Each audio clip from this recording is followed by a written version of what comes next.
Hello, and welcome to Financial's podcast, Future Rich. My name is Barbara Ginty. I am your host and a CFP, which is a certified financial planner.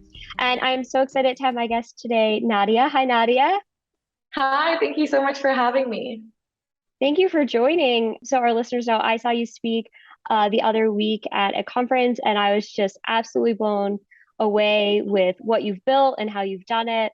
And so I'm so thrilled to be able to bring you to our listeners. So would you mind introducing yourself and telling our listeners a little bit about yourself and your company and what you've built?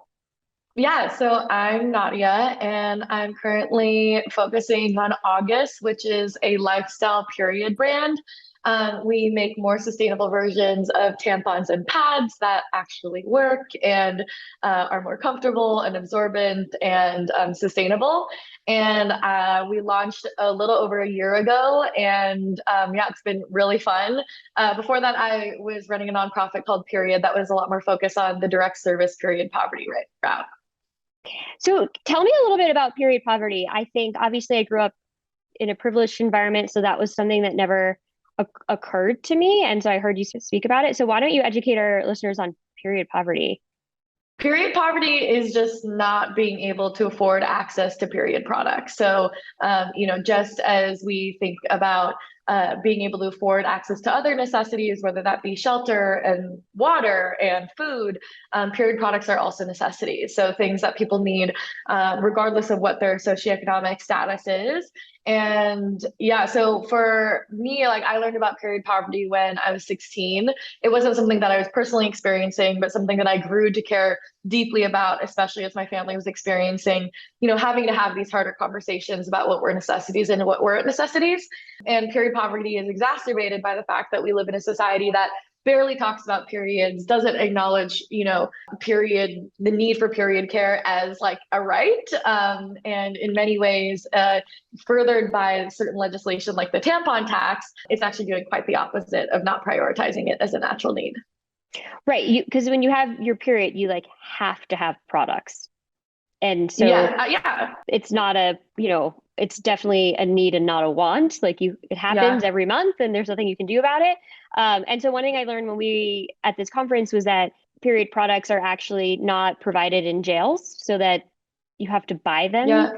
And then other places, which, for the period poverty as well, like you're not provided. And so if you don't have the funds, then you're not able to buy anything. And I did hear you say one time that that's probably one of the biggest reasons young women miss school. Yeah, I mean, I think that well, first of all, in prisons, I think it's very different depending on which state you go to. I also think that, as we can see by the number of ACLU cases that have been about access to period care in prisons for menstruating inmates, there's a big difference between it being mandated by law that they're provided versus actually being provided. And I think that a lot of what I think the people in the menstrual movement have been fighting for is that regardless of someone's living situation, that period products are treated as necessities. And that spans all the way from, potentially being incarcerated to being low income and just not being able to afford tampons and pads without having to choose between them and a meal, and how that choice isn't really something that we should have to make in 2022, because like this should be something that is treated as a necessity. I think that there have been a number of recent studies, and this is something I loved working on when I was on the nonprofit side, about further research on the effects of period poverty. Is a lot more research about what the effects are on a global level in the global South, but I think that even in the U.S. there have been more and more studies being done. Like the first citywide study done in St. Louis found that 46% of low-income women had to choose between a meal and period products, and 1 in 4 teens had either missed class or knew someone who would miss class due to a lack of access to period care. So, I mean, I think anyone, regardless of whether or not they can afford period products, like as menstruators, we know the feeling of getting your period unexpectedly, not having access to maybe a clean bathroom or a change of clothes. And how does that affect the way that you're participating in school or in the workforce when you don't have access to what you need? Yeah, it's terrible if you don't have access to what you need. There's no way around it. Yeah. And then on top of it, there's the tampon tax, as you mentioned. Yeah, so it's in less states now, but when I started this work in 2014, it was 40, and now it is, I think, about 25 or 26. But the tampon tax is basically a sales tax that is included on period products, considering them non-essential goods, which is where, you hear a lot of the nicknames around it, like the luxury tampon tax, because, Mm-hmm. by labeling something non-essential, it is labeling it as, a luxury. Luxury. And I think one of the reasons it's so aggravating is not simply that there's a sales tax, but because the things that are considered medical necessities are things like Rogaine and Viagra for, primarily male hair growth and erections, and how those are, vehemently supported more as medical necessities than period products are. Right. And you can, in my opinion, you don't have to have hair, but you have to have products if you're having a period. Like there's no way Mhm. you can't avoid it. Can't be like, oh, you know what? I Yeah, think I'll skip this month. It's not a good month for me yeah, budget wise. exactly. So how did you get how did you become so passionate about this? I think that for me, it was just became this thing that I could never stop thinking about. I was Hmm. constantly thinking about periods as soon as I started learning about the issue. And, I think the more I learned about the issue, the more I wanted to do something about it. And I think even now, the further I learn about it, the further I dive into the subject, the more I become convinced that this is what I need to be doing. I think it started when I was 16 and I was trying to research different nonprofit organizations that I could collaborate with, not finding any that I could even volunteer with, and then kind of feeling like, okay, like this is something I have to do on my own, all the way to, like wanting to learn about, different communities that get their periods that I'm maybe not a part of, to figure out how I can be more inclusive in my own work, learning about things like the intersection of disabilities and periods, or people being incarcerated and on their periods, Hmm. or people with autism in their periods. Like these are all, I think, facets of that really show the intersectionality of being assigned female at birth, and also needing period products and other parts of life experiences. And just the more and more I learn, the more I think I'm humbled by like what I don't know and the work that needs to be done, and the more motivated I feel by the lack of progress of what I hope we would have seen by 2022 in the current world that we're in. And, I think that for me, like this has been a passion that I just can't avoid. Like I've gone through different points in my career where I feel like it became really hard, or, you have that burnout and you kind of ask yourself, like, Hmm. can I get myself to be as passionate about other things? And this is just what I always kind of keep gravitating back towards. But you started originally as a nonprofit. Yeah, it started as a Yep. nonprofit in 2014. Okay. And then you decided that the nonprofit space wasn't really maybe the best vehicle for impact and decided to go venture. Well, look, I actually think that nonprofits are absolutely necessary to make impact in this society. Hmm. I think that it was more a personal thing. It was like, Okay. really, I feel like one of my strengths is being aware of like what I'm not good at and like what I am good at. And I feel like when I was working on a nonprofit, like I just was, when the nonprofit got to a certain size, I just wasn't equipped to know, like, I'm not the best grit writer. I'm not happy writing grits. I'm not happy fundraising constantly. So if I'm not fulfilled in that work, plus, like, I was kind of like, I don't know what the fuck I'm doing. Like, I had so much imposter syndrome about, like, I'm so happy the organization is growing, but like, this is so crazy. And like, I'm not as, I feel like I was kind of coming upon barriers about like what I could bring to the table, where I felt like it was a disservice for me to continue on in that leadership role. So actually in 2019, I started the work of doing a national search for an executive director to replace me of that nonprofit. The Okay. nonprofit is still going and growing and making incredible impact. But I think that for me, the more I learned about honestly, like how I could critique capitalism and the systems that we were in and these theories of change, I personally felt more called to being able to make impact in this space from Hmm. the avenue of a social enterprise, mostly because I hated fundraising. And for me, like I am a consumer, I'm a content creator, and things that I was seeing in amongst my peers around them buying products and like what I wanted to do in terms of work, like I'm just not meant to be a fundraiser. I'm not meant to be like a volunteer coordinator. Like I think that I'm a lot more creative focused. And I think that in acknowledging that and then also kind of building my own conclusions about theories of change in this society, I was just more called to doing this from the angle of a business. And at the scale to do that, it required raising venture capital. I think that's really smart to determine like what you're good at, what you're not good at, because if you're doing things that you're not good at and don't like, I think you burn out way faster. Like Yeah. if every day you're like, I hate grant writing and I'm going to sit here and write a grant. So kudos Yeah. to you for figuring that out and then going a different path. So how's it been? How was it? So with being venture back, you just ideally maybe raise once or twice and obviously you don't have Yeah. to write a grant. So, So we've raised 2 rounds so far, a okay. pre-seed and a seed. And yeah, I mean, obviously every founder would love to say that they'll never raise again. We'll see. Right. We'll see how this goes. And yeah, I mean, I think that I'm still fundraising, right? But I think that the beauty of building something where we have a lot more creative control over how we talk about periods in the most bold Mm, and inclusive way possible without a lot of, I think censoring of that or having to appease certain investors. Like we very much aligned ourselves with investors who are very much on board with our mission of destigmatizing periods at the level that we were at and making it a really inclusive conversation.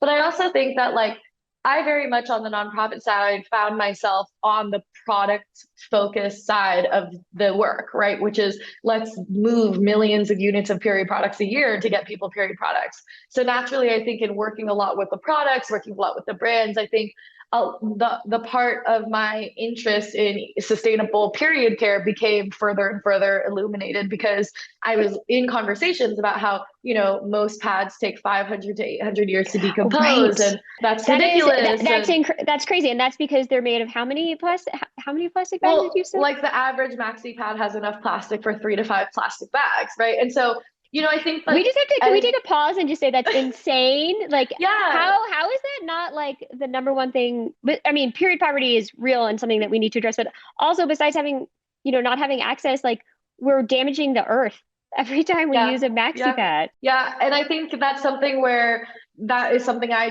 think as you learn and grow, your passions kind of continue building Hmm. out. And that was something that I also just kept coming back to of like, this is ridiculous. Like, I can't stop Right. thinking about this. Yeah. That and so so now with you've fundraising, so that's one of the things that's different about your product, right? So not using 3 to 5 plastic bags. Yeah, so So, our pads are plastic free and yeah. fully biodegradable within 12 months. And so I think for us, it was really, this was also coming from the angle of I'm a Gen Z consumer. I want my purchases to be more earth friendly. It should be easier to find earth friendly options. I want there to be an open conversation around periods and how do we also have capital to actually be the decision makers in the room? And I think those were big priorities that I was searching for and kind of as I was thinking about the next chapter of this work. Yeah, I think that's incredible because now with this you can have a greater impact on the products that are out there, right? Because it's hard to change the corporations that are currently existing. And so now you can compete with all the major competitors. Yeah, exactly. And you guys are in Target now? Or you're gonna be in Target? No, we're not. We're not. Oh, We're pretty new still, like we're currently less than 2 years into business. mhm. So we're pretty new and it's been, still just kind of growing, focused mostly on DTC right now. Okay. So the Yeah. best place for our listeners, because I'm sure everyone is listening and completely appalled at the fact that every time they have their period every month, they're basically putting 3 to 5 plastic bags back into the environment. So where can we'll link everything, but like if they're like sitting listening to this right now and want to Google and purchase as they're listening to your conversation, where would they go? It's August.co. Okay, perfect. Well, hopefully we Yeah. see you in Target and some of the big stores so we can compete with all the big brands out there that are not, earth friendly. So Yeah. tell me, how has it changed? So when you were growing up, you had talked about that you had some like housing instability. How did that affect your relationship with money? And then how has that changed now after all of the success you've had? I mean, I think that it's going to be always be a constant process. I think that for me, like, a scarcity mindset is something I've struggled with my whole life. And it's something that I really need to prioritize working on constantly because scarcity mindset affects all parts of your life, whether it be Hmm. financial planning all the way to being the best leader. And I think that for me, it's taken a lot of therapy. It's taken a lot of being really conscious of making this a priority to work through. And I also think of just like rethinking how I'm navigating a lot of my work situations. I think that I'm very fortunate to be in a situation where like I had to be very financially independent from an early age. And while that was really hard in the moment, I think it's something that I'm really thankful for because it really did, I think, force me to grow up quickly, and learn how to be responsible in, new ways that maybe not all my peers were at a really young age. Mm-hmm. But I also think that, a lot of scarcity mindset is very emotional, right? Like I think something I asked myself a lot in therapy or like working through and feeling addicted to work was like, okay, when can I tell myself that it's okay to take a rest? And when can I tell myself that it's okay to slow down and, focus on not being in crazy survival mode? And I think part of that too is like, I grew up always feeling scarcity around money and having that money trauma. And I think we barely have any sort of financial literacy in our educational system. So while we might be taught, I mean, even my little sister, I'm 5 years older than her. She was never taught really how to like write a check in school, right? And like that was still something I was learning in school, but I don't think that they really teach that anymore. So I think it was anything from that, but like we aren't taught about what to do once you make money. We're taught about like occupations and things like that, but like it's not a really focus on, okay, and then how do you actually plan for the longevity of this? And what does it mean to have the privilege of being able to do so? And so I think that those are all conversations that I've had to deal with in my adult life. And, from an early age, even before I necessarily even had a salary for my nonprofit, right? I was managing larger budgets than I had ever dreamed of, because the organization was growing. Similarly, like our pre-seed round was $2 million. That Wow. amount of money I could have never dreamed. And, that's a relatively decent size pre-seed round, but like, I think that a big priority of mine in having to work through a lot of money trauma is that like as a CEO now, I have a responsibility of managing larger budgets. And that comes with a lot of responsibility that I need to make sure that I'm capable of taking on. Yeah, you bring up such a valid point. They literally don't teach you this, but they're like, let's talk about what you should study in school to get a job, but we're not going to tell you anything about what happens when you get the job, how to either pay off the education that you had to pay for to get the job, and then when you get the job, what you do with the money or the benefits that you're provided with. Yeah. You're Yeah. just totally at a disadvantage. And the one thing I always say about money is whether you like it or not, you're involved in it. And so you have to be an educated consumer because otherwise you get taken advantage of. Yeah, absolutely. So your mindset is shifted. Obviously, therapy helps a ton, especially growing up with a scarcity mindset and trying to change that and come from a place of abundance, right? Has that been the biggest needle mover for you, is therapy around it? I think it's been therapy, but it's also just been like I'm very about just like knowing what's happening to my money. And I think that because I have, the fear of like, oh my God, I'm going to check my bank account and it's all going to be gone, right? Like on a random day. I'm like I'm pretty anal about like bookkeeping and like wanting to do it myself or even wanting to have the right visibility.